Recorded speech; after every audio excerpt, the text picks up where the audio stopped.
Welcome to Season 3 of the Sober Motivation Podcast. Join me, Brad, each week as my guests and I share incredible, inspiring, and powerful sobriety stories. We are here to show sobriety is possible, one story at a time. Let's go!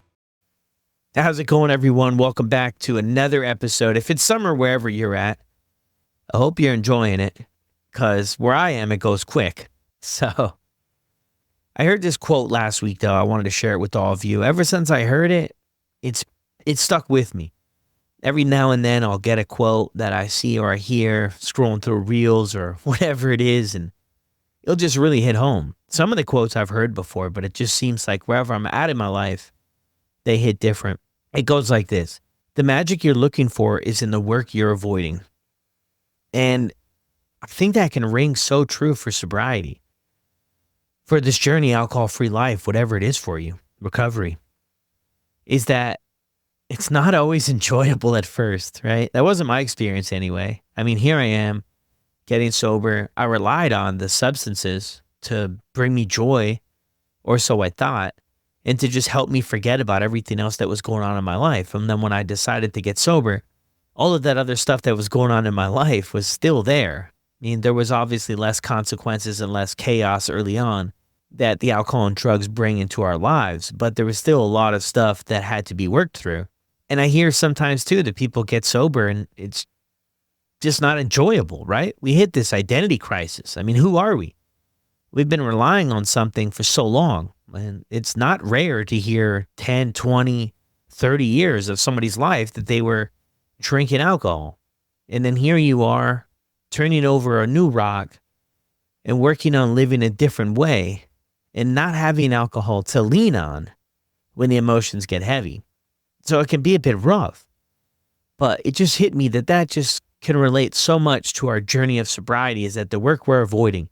And that's why I think like the initial part is, yeah, we quit drinking. And then after that, what's next so that we can create a life that we just don't need to drink anymore? You know, maybe back to how it used to be. I mean, think before you ever had your first drink. Did you ever think of it?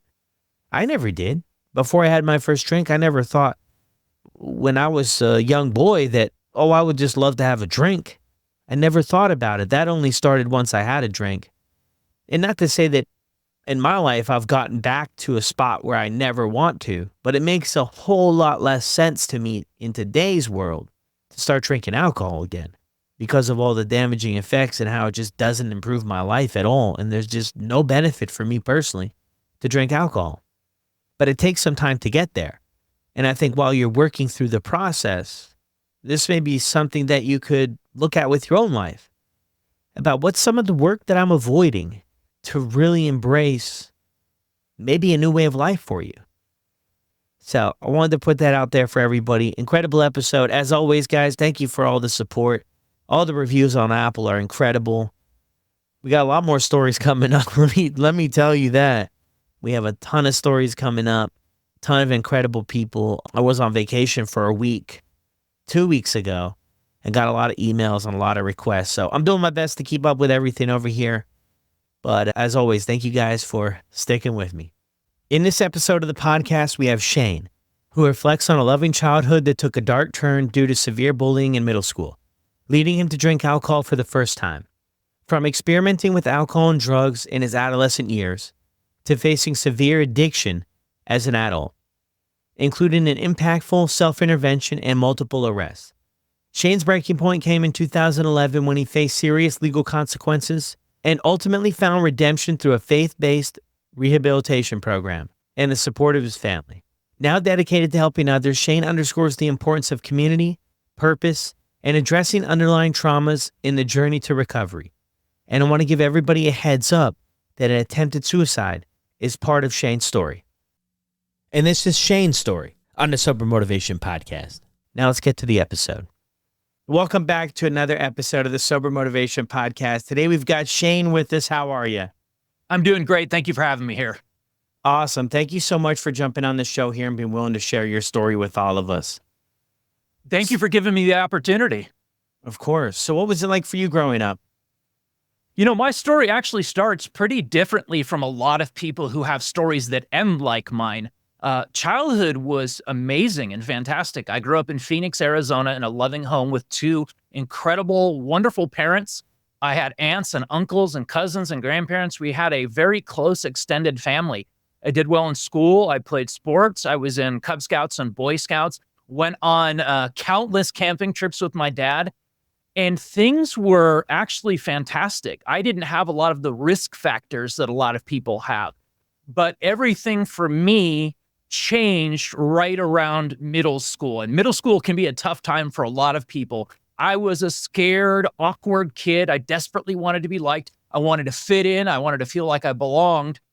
And I very much did not feel like I belonged there. And I started going through some vicious bullying at the hands of my classmates. And I don't mean normal day-to-day conflicts that kids have. I mean, this was an ongoing thing that intensified over time from certain individuals. And it made me, question all kinds of things about myself. It made me not like myself. It made me ask if I had value or worth. And that era for me is where really things really started taking a turn for me. I desperately begged my parents to not have to go to school. I started faking illnesses and injuries. And then eventually the stress took enough of a toll. I actually did get physically sick pretty frequently as a result of that. So things were great right up until junior high school. Yeah. Thank you for sharing that with us. Was there anything specific that happened for this shift to take place? Nothing. And that's one thing that it's important for me to specify. It's not bullying if I were to do something to provoke those things. In educating parents and youth on bullying over the last decade or so, I made it clear to parents, if your child is poking the beehive, so to speak, and they get heat back, that's not necessarily bullying. I was trying to live my life. I was trying to be friends with everybody. I was just trying to do my schoolwork and have fun at recess and play sports and things like that. And so there was nothing I did to provoke it, but what it involved was lies, rumors, physical threats, and then actually physical violence at certain times. Just all kinds of horrible lies made up about me and constant just ridicule. And, when you're that young and you don't have the self-identity and self-confidence that you have as an adult, those words of your peers can absolutely tear you down. Yeah, no, 110%. I can relate to that too because I was born in Canada and I moved all the way to Waco, Texas.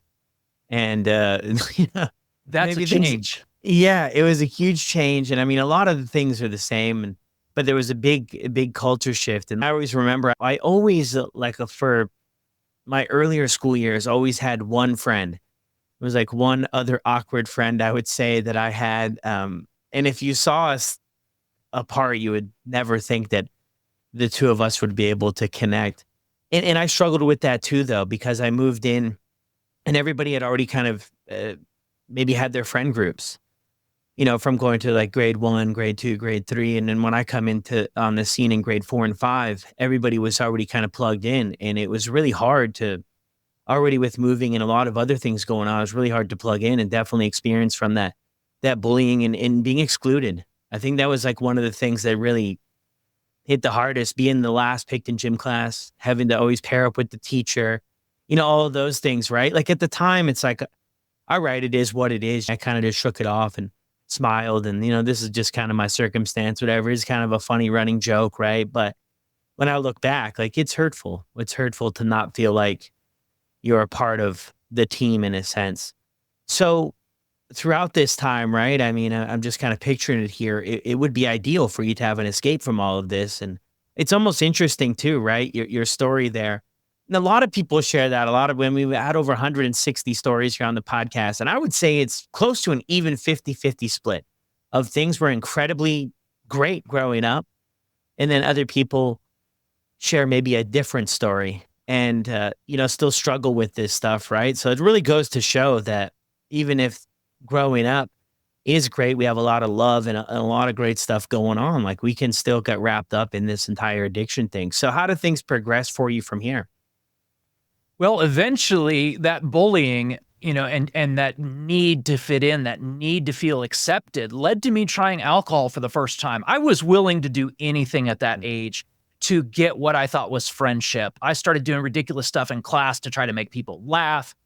One weekend, I had a friend over from class staying over at my parents' house, and we Mhm. stole alcohol that belonged to my parents, and we drank it because I thought if we do this, I'm gonna impress this kid, Mm. and if we do this, he's gonna go tell his friends when we go back to school on Monday, and that's how I'm gonna get in. They're gonna think I'm cool then. I'm gonna make my reputation at that point. So we stole the alcohol that belonged to my parents, and we drank it, and I thought I found an answer. I remember thinking, wow, I feel a lot better right now. The things that were weighing on me, the things I was carrying around, that burden didn't feel so heavy at that moment. And being a junior high kid, I didn't understand that I had just opened the door to an even greater problem. Well, nobody found out. Like, we didn't get caught by my parents. We didn't get caught telling other kids about it at school the next week. And so when there wasn't an immediate consequence that happened to me and it made me feel better, I thought, wow, they warned us about this all the time. There was so much anti-alcohol messaging in my school and on TV and whatever. And I'm like, we just did this and the world didn't end. And as actually, I feel better by this. And in that inexperience, I didn't realize I had just taken the first step down a path that was going to put me somewhere I had never imagined I would go. Yeah. Yeah, it's interesting too you bring it up. Did you have the DARE program? We did. We Yeah. absolutely did. And I remember it very well. And I remember them having us take these pledges and sign these sheets and things like that. And we had police officers come and tell us all manner of things. And yeah, I remember that very, very well. Yeah. No, same here. I remember it too. I think at that point though, for me anyway, it was so hard to relate because you see all this stuff, you hear all these stories, but I mean, when you're in, grade 7, grade 8, grade 9, I mean, it was so hard for me to wrap my head around that could ever be my life. Like I got the stories, I respected the stories, I understood the concept and the content of it, but not me because I Never. didn't. Yeah, it was just like I couldn't connect those dots at the time. So I mean, you find this escape in alcohol, and I can relate with you in another sense too. I mean, I feel like some of this is a lot of my story.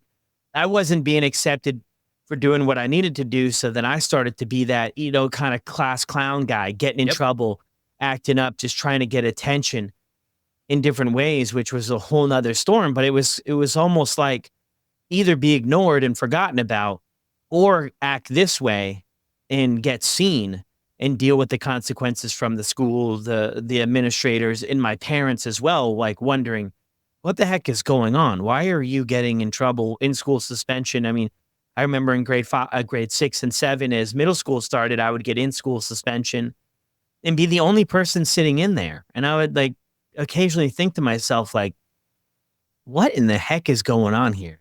But it was like for that little bit of attention. It feels good in the moment, and you're not thinking as a kid that age, you're not thinking about 5 minutes from now, let alone how is this going to affect me a year, 5 years, 10, 20 down the road. If it lightens your load just for that moment, kids are very, present focused. And, you'll keep going back to it because you're getting that hit of dopamine, you're getting that acceptance. And so knowing what I know now, I look back and I go, well, of course I did that because no one pulled me aside and explained to me, do you understand where this can lead? Yeah. So you have your first drink. I mean, it offers you some relief, it sounds like. How did things move forward from there? Things really moved forward for me in high school and college. In high school, it got pretty easy to find alcohol. I had friends that had fake IDs. Some of them had older siblings who would buy for us. Some of my friends' parents would buy alcohol for us.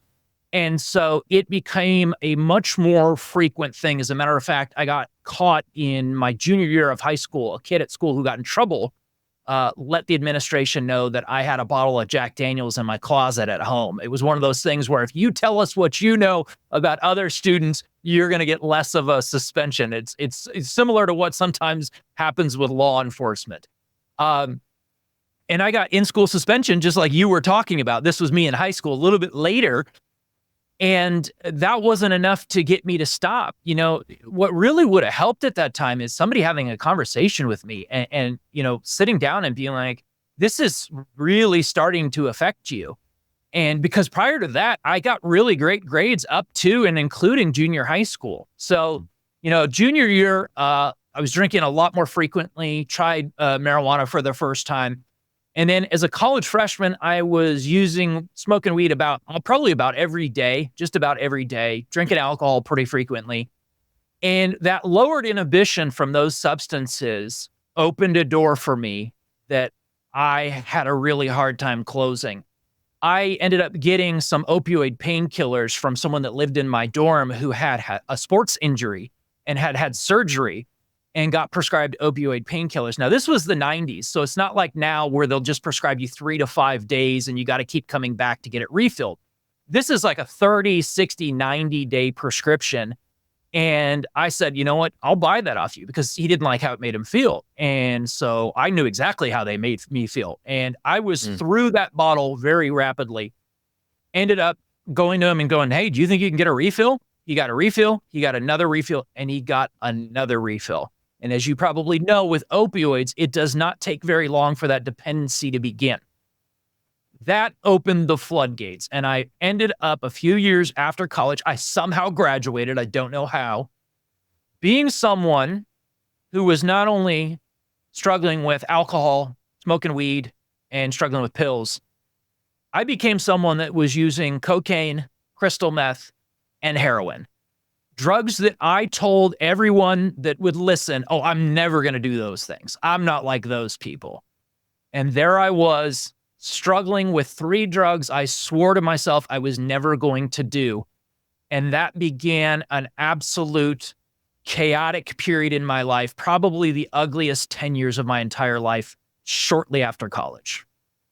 Yeah, interesting. Yeah, I mean, we hear all the stories too, right? About how, overprescription and just the awareness wasn't there for how dangerous this stuff was. So you get plugged into this stuff. I mean, what do these painkillers do when it comes onto the scene? I mean, for me, I have a big story of being addicted to painkillers as well. I mean, it definitely, to keep it short and sweet, I think for me, it killed the pain, the emotional pain that I was feeling and being uncomfortable. And I feel like you're floating on a cloud, right? Until you don't anyway, until that dependency kicks in. Well, what was the experience for you when they entered your life? That to me, that is where I started having significant issues. And I was married at the time. And, this overuse, and a significant overuse of opioid painkillers started leading to behavioral changes in me, mood swings, outbursts, turning into somebody that people were like, who are you? Like, where did the guy that we know go? It resulted in absenteeism from work, because I would rather be out there getting high than going to work. Or sometimes, depending on what substances I had been using, if I ran out and I was going through those initial withdrawal symptoms, I couldn't compose myself enough to go into work. So my marriage is affected. My relationships are affected. I'm getting fired from job after job because of absenteeism. Eventually, I just quit applying for jobs because I'm like, I just don't care anymore. I didn't care about anything but that next high. And this is the point where a lot of people would look at their life and say, wow, like everything's falling apart. And as a matter of fact, I had some people pull me aside at that point and sit me down, a couple of different people, and say, I'm worried about you. And this was coming from a really well-intentioned place, a place of love. And I did the old addict trick of turning it around on them and being like, are you accusing me of using drugs? How dare you? Or are you telling me how to live my life? You're going to judge me? And I made it like they were doing something wrong, which so many people that hear this story that are in recovery are going to be like, yeah, that sounds familiar. And so bridges were burned, jobs were gone, marriage was damaged. And then eventually I ended up emptying an account with thousands and thousands and thousands of dollars on it that my wife and I had worked to save. And when it was gone on drugs and alcohol, I had nothing left to show for it but increasing health problems. And by that, I mean alcohol poisoning that had happened multiple times, and drug overdoses, including one overdose that was on fentanyl, cocaine, and alcohol, and is probably the closest that I ever came to dying. And not only was that not enough to get me to stop, 5 minutes after I came back from what felt like dying, I used more of those same drugs because I had a little bit left at that point. That is the insanity of addiction. Yeah, wow, that's so true. So when was this? Like what year? How old were you then? This was 2005, and Okay. I had just turned 30. And I remember that number standing out to me because part of what drove me into this using cycle was this shame and this guilt of failing to live up to my potential. I knew what I was capable of being, and I knew that I was nowhere near that. And I remember looking at that age, 30. I'm supposed to be established by now. I'm supposed to have a career where I've laid down a foundation. I'm supposed to have money in the bank. I'm supposed to be this guy that everybody thought I was going to be, and I thought I was going to be. And that was part of what really fueled it is I really didn't like who I was, and I felt so guilty and I felt shameful, and I didn't like myself. As you know, well, how do I deal with it? I'm going to go get high today. And I know that it's not going to fix it, but for the next couple hours, it's going to make me not care about it. And you just then balloon that problem. But again, the addict mind, man, as long as I'm going to be okay for these next couple hours, I'll worry about it later. Yeah, true, 110%. So going back to when you graduated college, what did you get into as far as work? Like, did you start a job after college? I did. So my degree is communications with an emphasis on journalism. Yeah. I ended up going into jobs working for local TV stations as an overnight assignment editor. I worked in broadcasting. I worked in journalism. I wrote for a competitor of the Associated Press, a national newswire service, covering the music and entertainment industry, which I loved. And again, with the alcoholism becoming what it was at that point, I ended up walking away from that job and worked in marketing, PR, advertising, broadcasting, journalism. But the problem is I was never fully there. And the biggest example of this is I had wanted to have my own radio show since I was a kid. I used to do pretend radio shows recording into a boombox back in the 80s. And I got handed my own syndicated 2-hour show, pre-recorded and mailed out to affiliates on the East Coast and the Pacific Northwest. I was handed this by the former host who was moving into television. Everything I wanted was there. And I would get the shows in late. I would do them half-hearted. There were times that they wouldn't get recorded. And there was a couple times I recorded the show under the influence. And so I worked, but I didn't really truly work. And I look back now all these years later and I think, wow, what if I had been laying that good foundation back then instead of doing what I was doing? But I'll say this about that. And my wife has brought this up to me. She said, you probably, though, would not have the level of empathy that you have now. And that level of empathy is what has allowed me in recent years to help people who are currently struggling with drugs and alcohol. That level of empathy is what has allowed me to intervene in suicides. So do I regret that I did those things? Absolutely. But is there a silver lining in that? There is. Yeah. No, that's so true. I mean, that empathy, to have that, you got to go through some stuff, right? To have that to that max level. And when you go through it, then when people are struggling or they need somebody to understand where they're at, that's a superpower, I think, for a lot of us that go through this because we know what the struggle not only feels like, but what it looks like as well. So you're doing these jobs, right? So I mean, in one way, things are going like for your career there. You're doing a lot of stuff, right? You have a lot of skills to bring to the table. The effort might not be there. The effort wasn't, sounds like it, right? The effort wasn't there.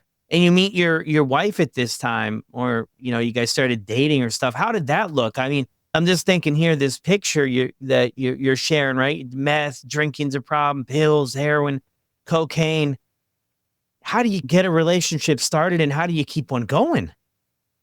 We met each other during college. We met during a 3 to 4 month period of sobriety.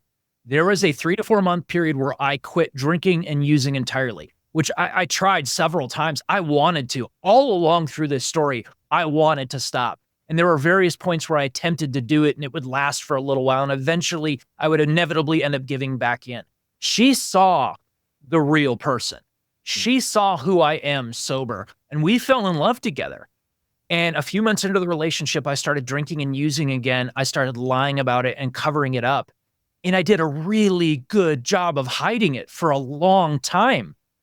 And she didn't understand what she was getting into because I was really dishonest about it. And that is one of my greatest regrets that I look back on now. This person that deserved nothing but love and happiness, and I was being deceptive so early on. I hid it really well from her, from my parents, from my friends, until I could not hide it very well anymore. And we go back to that year 2005 when you asked earlier, when did this start falling apart when I turned 30? That's the year I look back on where everybody was starting to pick up on the fact something is really wrong. There was drastic weight loss. There were all the jobs I lost, nosebleeds. I mean, giant pupils. People were picking up on it at that point. And she approached me out of love. She found a vial of cocaine in my pocket in the laundry and approached me out of love and is like, I'm worried about you. And once again, I did that thing. It was one of my tactics to keep people from having that conversation with me. And I turned it around and I made it really uncomfortable and got angry, which was fueled by the drugs and alcohol. Where this person that loved me more than anything is like, I'm just trying to help you.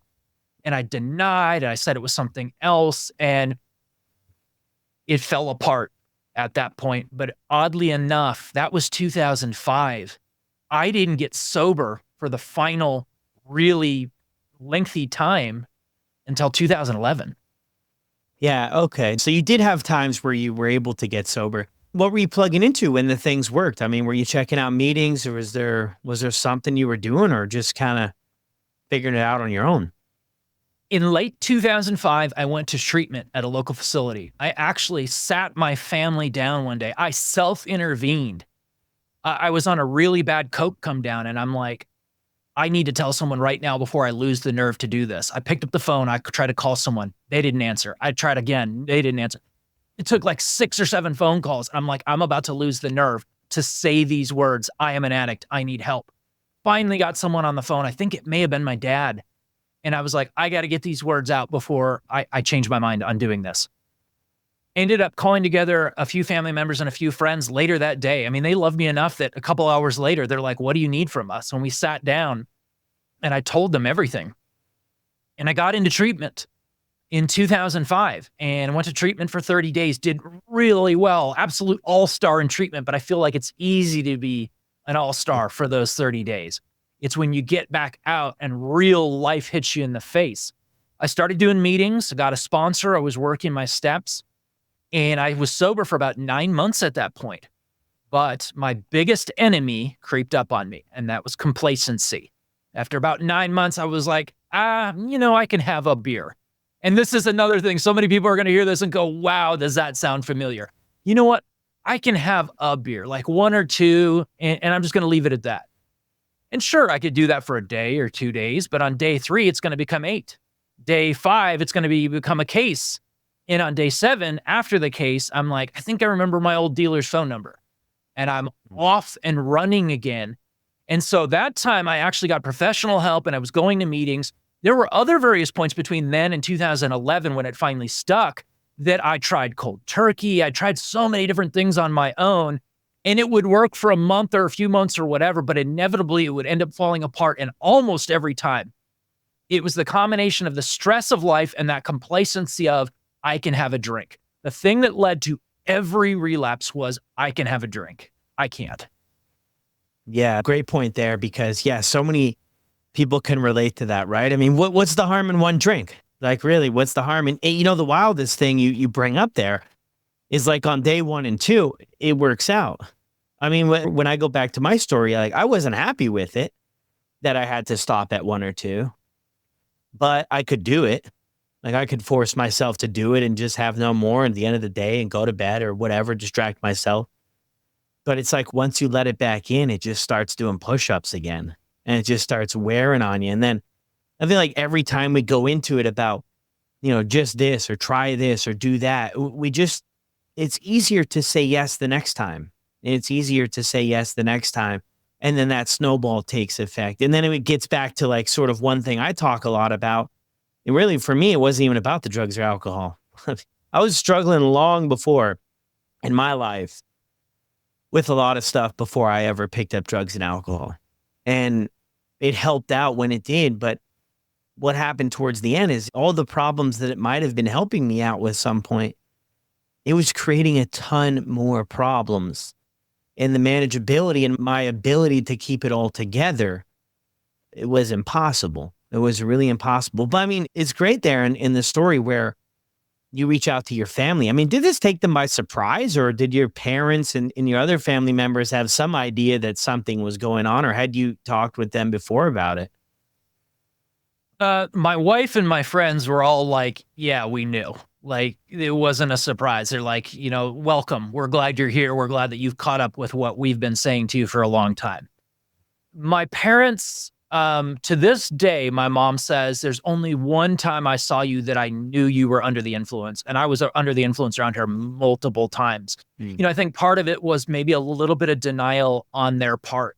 When you love someone so much, the way a parent loves a child, it is soul crushing to think that that kid that you brought into this world, that you love more than anything, could be struggling with drugs and alcohol. And sometimes it's easier, it's the safer, softer way to just pretend like that's not happening. Part of it's denial, part of it's you want to think good things about that person. And so my parents and my aunt and my uncle, who were there as well, were a little surprised, but the rest of the people were not necessarily very surprised. Yeah, interesting there too, because yeah, I feel like, I thought I had a lot of people fooled with everything. And then when I'm saying I need help for all this, it's like, my goodness, thank goodness. Like, Yep. yes, we're getting there.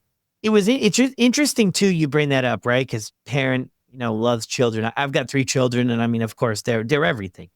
They're literally everything. And when I talk with my mom too, because there was a ton of interventions and, rehab and counselors and therapies and everything over the year. I mean, you pretty much name it. We've probably done it, tried it. And I think what was most hurtful for her, just talking with her over the years, was that, well, me struggling was one, right? Like you mentioned there. The other part was that I wouldn't talk to her about it, that I wouldn't be honest about it, because her stance and my stepdad's stance was that we'll do anything we can to help you. And they were like that for a long time until they're not. I think that's probably the progression that most family members are going to take, right? If you're kind of doing this back and forth stuff and with the dishonesty, after a while, they're like, hey, I mean, we'll help you to a certain extent, but you're on your own for a lot of this other things, right? We're not going to finance this destruction anymore, in a sense. And I think that was really hurtful, that I was struggling. It was one, but the other one was too, that, yeah, I mean, we were close. And I wouldn't talk to them about it. And it kind of goes back to that thing you mentioned about the shame. And like, I had every opportunity growing up in life to do well. And my parents are just incredible, incredible, show up at a moment's notice for anything.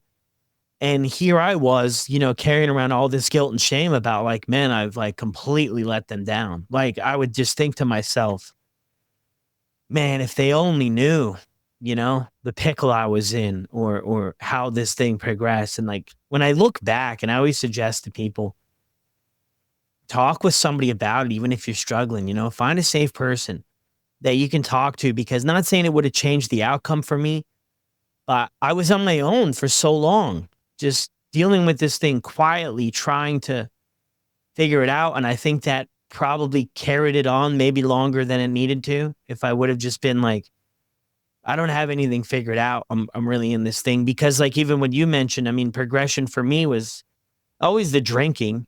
And I had a phase of cocaine, and then I was on the pills, in 2007, 2008.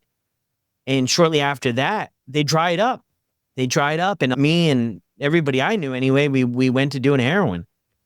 And that was just a progression. And of course, I'm with you there too. Like, I mean, this guy sitting in 5th grade, signing my DARE pledge. And, I was never really the greatest student, but I kind of found my own and went to college. And I got kicked out of college, but I still went. And I had all my problems, but that was never supposed to be part of the plan. I was kind of young, 20, 22, trying to figure it out, right? Partying a lot, meeting girls, just trying to live it up, right? We had this idea that if you're not living on the edge, you're taking up too much space. And then as things go forward, I think you could probably relate in your story. You just end up in a place where you just never saw it coming. So you have this self-intervention. and you go to the rehab. And I mean, another great point, man, about rehab. A lot of people share that, right? 30 days is incredible, but after 30 days, you go back to often what was, like the outside world doesn't really change very much in 30 days. When you get these 9 months under your belt, and then where do you go from there? I mean, you mentioned too, it's one more beer. It all kind of starts over again, right? It absolutely started all over again. That's exactly the right way to put it. The floodgates opened once again, and I was right back to where I had been before. Any substance you could name at that point, I was using it. And that was, in late 2005, and that continued on until late 2011.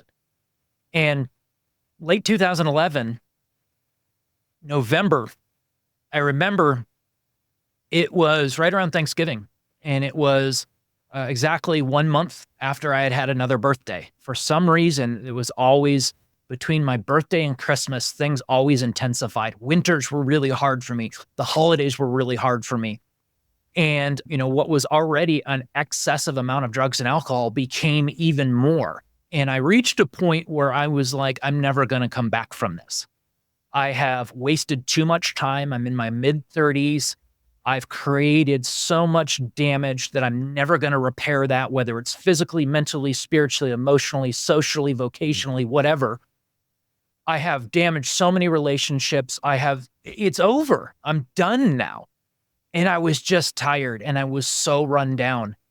And eventually it reached a crescendo where, under the influence of drugs and alcohol on November 28th, 2011, everything built up to a bursting point. I had lost 6 or 7 family members. They had died in the previous 2 years, and I hadn't mourned for them or grieved for them correctly. I just started numbing it with more and more and more drugs and alcohol. I hadn't had a job in years for any real amount of time. I was thousands of dollars in debt at this point. No longer did I empty that bank account to zero. It's now a minus. I now owe people money. And I came to a place where I hated myself. And I don't think anyone should ever hate themselves. Yes, I needed to quit lying. I needed to ask for help. I needed to admit I had a significant problem. But I don't think anyone should hate themselves. But I remember that last night when I went and bought my alcohol for that evening, thinking to myself, I've created too much damage to ever repair. I'm going to die probably sooner rather than later. And it is what it is. I don't care. I'm going to ride this train till it crashes. And that night, under the influence of alcohol and all the stresses and the pressure and the loss and the defeat and the failure of the prior 20 years, it reached a crescendo, and I lost control. And I hurt people. And I hurt people that didn't deserve it. And I don't mean proverbially, because as you can hear through my story, I've been proverbially, emotionally hurting people through this entire story. Physically harming people, becoming violent. And later that night, I remembered realizing very briefly what I had done. I was in blackout. And so I remember little individual snapshots, like still frames from that evening. And I remember when it hit me what it was that I had done. And I remember thinking to myself, okay, that's it. I'm just going to accelerate this process. And I went down the hallway and I locked myself in a spare bedroom and I attempted to end my own life. And while I was in there, 911 was being called. And a few minutes later, I walked out my front door and I was greeted in my front courtyard by 6 Phoenix police officers. I was arrested. I was handcuffed. I was charged with multiple felonies. And if I had been convicted of everything I was charged with, I was looking at doing about 3 to 5 years in the Arizona Department of Corrections in state prison. And I woke up the next day in Durango Jail, part of the Maricopa County jail system, the notorious Sheriff Joe Arpaio's system. And I remember sitting there and thinking, it's all gone. It's all gone. The people I love, this is going to be their breaking point where they are officially 100% done with me. And I remember thinking to myself, how did I get here? And I had nothing but time to sit in that cell and trace it back. And I traced it back to that first drink in junior high. As innocent, as harmless as I told myself that was at the time, if I'm being honest with myself and with you, that's what opened that door. That's what started me down that path. And so A few days later, I'm in my cell. I'm sweating. I'm shaking. I'm vomiting. I'm going through withdrawals, which are bad anywhere. They were particularly bad in the Maricopa County jail system. And I had a realization, and the realization was you may never get those people back in your life. And you have to understand that if they don't take you back, you have to respect that because of the way you've acted. But you owe it to them and you owe it to yourself and anyone else that's ever invested time or love in you or saw potential in you to get it right from here on out. And I made myself a promise at that moment to make my faith, my family, and my recovery my priorities.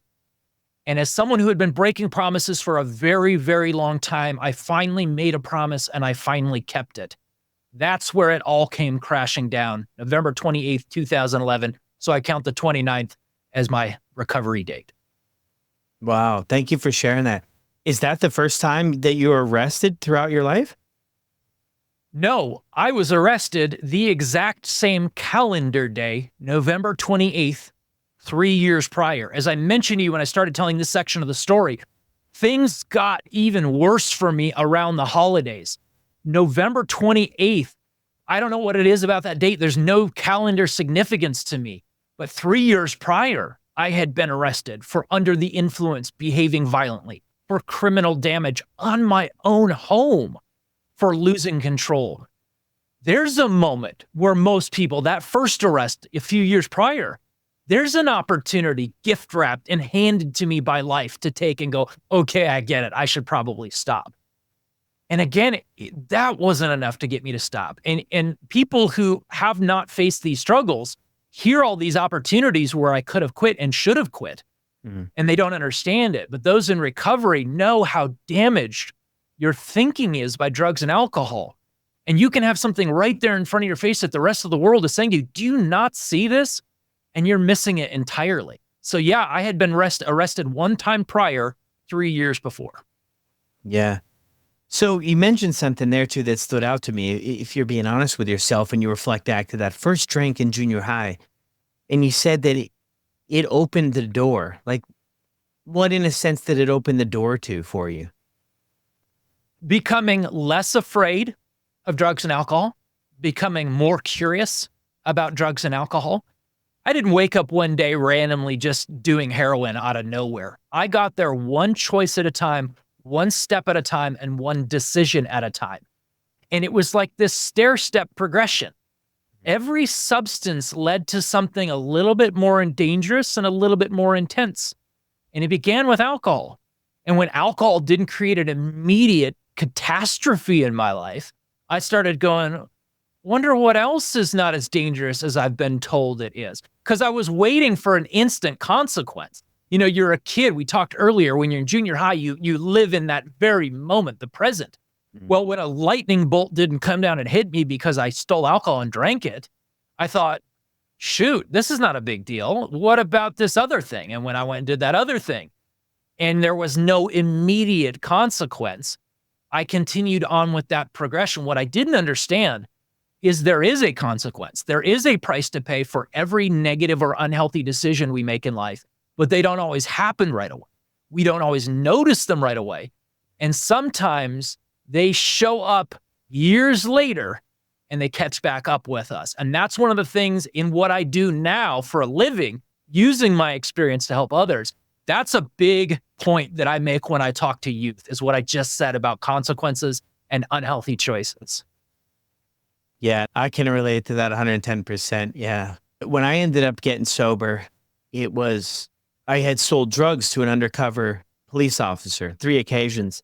And it kind of brings me back in your story too, of that need for acceptance. And when I really examined that whole situation and what the heck was going on there, and that wasn't even really what I was doing. Like, I wasn't a drug dealer or anything like that, but I wanted this guy to like me. I wanted this guy to like me, this older guy. I wanted him to like me in that. And he's the one who set up the deal with this undercover police officer 3 occasions. And it took a couple years for that to catch up for me. They were looking for me for a while, and I was moving around, and I was living on couches and my brother's floor, and I didn't drive or have an address or anything. But I'll never forget that day. I was actually living in Canada before that, and I was taking a flight from Toronto back to Raleigh. North Carolina, visit my family and stuff. And as soon as I got off the plane, they were there waiting. And I would spend the next year in jail. And actually, to make a long story short, I got deported back to Canada after that. And it was, looking back, it was probably the best thing to ever happen in my life. I didn't enjoy it at the time in the beginning, but it was the ultimate accountability. It was saying, you know what, the way I looked at it after a couple weeks is like, you can live like this in this life. Cause I was already a convicted felon at that point. I convicted felon at 18 years old, and I had other charges from when I was 16, convictions and misdemeanor charges. So that was kind of where I was headed, I wasn't headed there anymore. I kind of was there. Right. And here's this middle-class guy from Canada, in Waco, Texas, and then North Carolina, every opportunity, my mom's a nurse. And here I am, man, making the paper with all of this stuff. It was unbelievable, man, at the time. It still is, even talking about it, to think that's where things ended up. What about this arrest too for you, because I think those are times in our lives where we might get a time to briefly reflect. And it's kind of like things maybe go in this fast motion of like the previous 30 years or 20 years of whatever it was. And it all kind of comes to a head right there. And I think, like you said there, right, you've got an opportunity here to make a choice. What does it look like for you going forward, from that night of November 28th when you get that arrest? Moving forward from there. This is the part of this story that I really like because it involves a lot of grace, not just mercy, but grace. There's a quote that says, justice is getting what you deserve. Mercy is not getting what you deserve. And grace is getting what you don't deserve, meaning that good thing. Not only are you not getting that horrible thing that you have earned, something good's going to happen for you, and that's grace. When I bailed out of jail, I was not allowed to move back to my house. And my parents are like, you ain't moving in with us. So I moved into a place in Phoenix called the Phoenix Dream Center. It is a place where people who are survivors of human trafficking, ex-gang members, people who have been homeless, people who are in recovery can move in and learn to live their lives sober, with integrity, and it's faith-based. And it was my faith that I needed to pour myself back into. It, in a lot of aspects, is tougher than jail. In jail, you can lay in your cell all day. At the Dream Center, we were up every day at 4 a.m. on the bus by 4:15, run through a workout by a former pro rugby star, back to the Dream Center all day long. Your day is scheduled. Classes, maintenance, labor, homeless outreach, church, all these things, rinse and repeat every day, 4 a.m. to 11 p.m., lights out at 11 p.m., and you start again the next day. But while I was there and I was pouring myself back into what had been my foundation, I was not drinking and I was not using. I was reflecting on my behavior. Like you said, sometimes you get the chance to do in jail. I had plenty of time to do that in the Dream Center as well. I had charges hanging over my head, but you know what? I was finally starting to laugh again. I was starting to have hope again. I was beginning to gain back my self-respect. And I started to gain back slowly over time other people's trust. I lived in the Dream Center for around 60 days or so. And then eventually the judge in my case said, I don't normally do this in cases like this. Your wife has been writing me letters and calling me, and she wants you to be allowed to move back home. She has been apparently hearing word from other people that you have drastically changed and this is real, and it finally took this time, and she wants you to come back home. So I moved back home, eventually ended up having my sentencing coming up. I was looking at a presumptive sentence of probably at least a year or more. Because of the people that wrote letters and spoke on my behalf, not only was I not sentenced to prison or jail, I was given 2 years supervised probation. Well, I was also given a permanent felony, which makes my university degree virtually worthless and my years of corporate experience, as you know, having a felony. So I was so grateful for this fresh start. I was clean and sober. I was working on restoring my marriage. I was given the chance to prove that I had truly changed this time. But jobs were turning me down. Forget doing anything related to my degree. I couldn't get a job doing unskilled warehouse labor because they're like, we don't hire felons. Well, I found a local organization called Not My Kid. And what they are is a youth mental health nonprofit that does prevention programs in schools. A guy who heard my story told me, go apply there. He said, do you have any public speaking experience? I said, oh, I have a ton. He said, do you have a story to tell about your recovery? I said, oh, do I ever? He said, go apply there. They won't hire you till you're a year sober. That's part of their requirements, but they will give you a chance. They hired me at a year sober, right around the time not my kid hired me. My daughter, Anna Grace, was born. So these incredible things are happening all at once. And when nobody else gave me a chance, they gave me a chance. And they sent me into schools to share my addiction and recovery story, not just telling war stories, but talking about what do I do differently today so that I don't use drugs and alcohol? How do I handle the stresses of life? How can you handle the stresses of life? Giving kids resources and tools and knowledge and inspiration and motivation. So that started with me being a part-time speaker, going and talking to kids on substance use. Within 3 months, I was made full-time staff. And then eventually I became the organization's communication manager, communications coordinator, manager of parent and faculty education, prevention specialist, and then eventually the public information officer. All told, I ended up doing over 600 speaking engagements for the organization throughout the United States.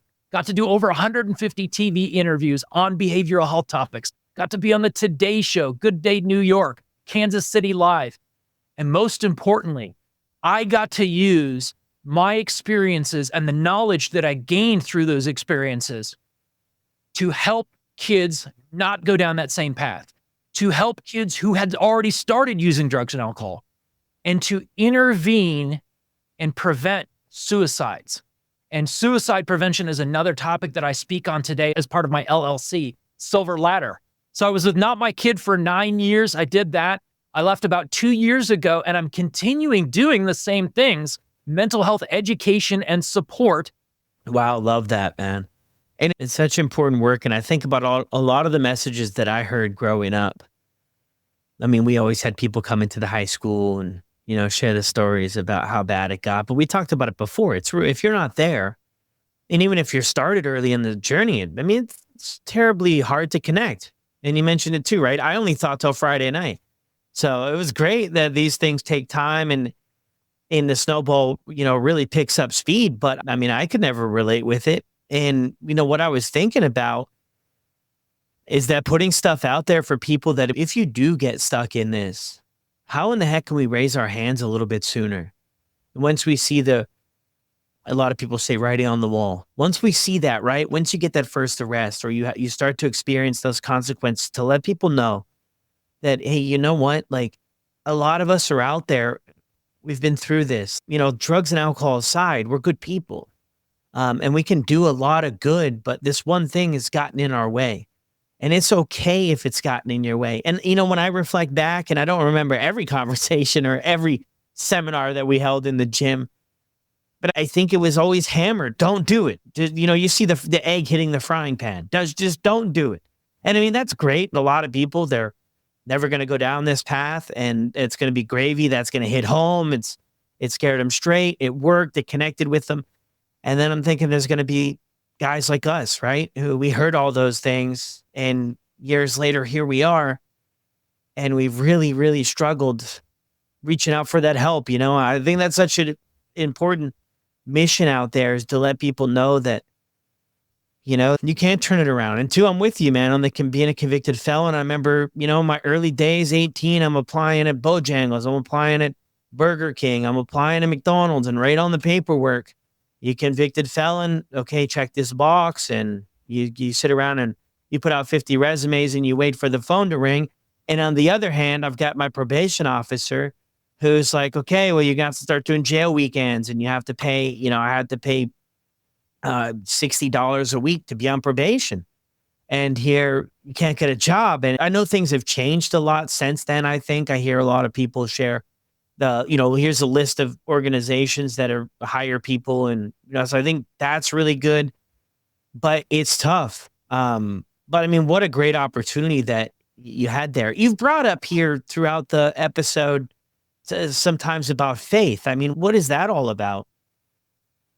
For me, I try to emulate Jesus Christ. That's my higher power. I know different people have different higher powers. and I didn't come on here to preach. But for me, I look at that as the blueprint of how do I want to conduct myself and how do I want to treat other people. The amount of forgiveness and mercy and grace that I've been shown, if I've been given that amount of forgiveness and grace and I don't then give that to other people, I'm a hypocrite at that point. And so part of why I moved from Not My Kid, which I was solely doing prevention then, into doing my own thing now, where I'm still doing some prevention, but more so meeting people where they're at who are already down that path a little bit, is wanting to let these people know, even if you've made mistakes, even if you are addicted right now, even if you are struggling with these things, you still have value and worth as a person. You're not strange. You're not broken. You're not less of a person. And that's the message. You think about what was it that maybe would have resonated with you at that time or with me? What is it that we needed to hear? What I needed to hear was someone telling me what you're doing is not healthy and it's not serving you and you need to make better decisions. But you have value. You are not a horrible person, because I couldn't get those two things separated in my mind. And I think when we meet people where they're at, even people in the midst of it, separating that behavior from the person. Yeah, beautiful. I love that. Thank you so much for sharing it. I'm just wondering too, as we head towards wrapping up, what's working for you today? And for somebody who's maybe starting out on the journey or they're just struggling, right? Because like you even mentioned earlier, right? 9 months. Hey, great idea. Have a beer. You hear that a lot. What would you say to those people and what's working for you today? Don't wait till that moment of crisis and temptation to figure out what the plan is. If you don't have a plan at that point, you're more likely to fall into autopilot and go, yeah, I can have that beer. Know what the plan is in advance and have plan A, B, C, D, E, F, G. Have your phone full of phone numbers of people who are your support network. The kind of people that tell you, man, if it's 2:00 in the morning and it's a holiday and you're tempted to drink or use, call me. I will help you. So you create that communication and support network. That is absolutely crucial. Having people around you who have your back. Beyond that, I absolutely believe in finding a higher power, finding your higher power and pouring yourself into that as well. Number 3, purpose. At the end of the day, we have to feel like what we did that day mattered. And that's probably with some of the jobs I did have, in addition to drinking and using. I had jobs that paid well, that I felt like I was supposed to want. But at the end of the day, I went home and I was like, does this really matter? What I'm doing now, I go to sleep and I say, what I did today mattered. It doesn't have to be your job that gives you purpose. It can be going out and doing volunteer work or service work or helping other people who are struggling or something maybe I didn't even just name. But we have to feel like I am serving a purpose and I have value. So your support network, your higher power, your purpose. Beyond that, what works for me are healthy coping skills, resistance training, weightlifting, exercise, music, writing, art. You see behind me the records. I collect records. I've got 3,500 albums on vinyl, 3,300 CDs, and 80,000 MP3s. And what I've discovered is that when I'm at a record store and I'm flipping through a crate of records like, I might find something cool, and I do, I get that dopamine hit, which I was looking for with drugs and alcohol. I get that natural dopamine release in a way that's not harming me or harming someone else. So it's building that foundation with those absolutely integral things that I mentioned at the beginning, but then finding what your healthy coping skills are as well. Take care of your body, get sufficient sleep, hydrate. Your diet is a big one. If you're off drugs and alcohol, but you're eating horrible food all the time and you're wondering, why do I feel horrible? Look at your diet. And so those are some of the biggest building blocks that I would recommend there. Taking care of your spirit, your mind, your body. Yeah, thank you. Incredible list there. Yeah. I don't know how many MP3s I've got. I've got Apple Music, so I got quite a few. That's awesome. Yeah, get plugged into something, right, that you enjoy. I mean, that's it, right? You have to get plugged into something and people that can support you.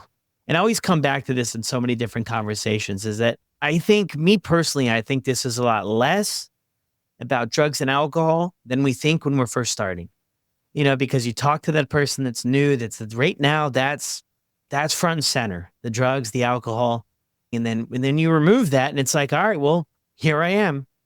You just hit on one thing. I'd like to add one last thing if I could. You talked about what does that recovery plan look like? How do you stay sober? How do you do this? And I named off multiple things, but you hit on one big thing that I failed to mention. And that's the fact that underneath the drinking and using, which are a symptom, there is usually something that is unhealed. If you have unhealed trauma, if you have things that have occurred to you in your past, if you have anxiety or depression or things that you have never gotten support or help for, you deserve healing. And that is where I advocate getting plugged into counseling or therapy.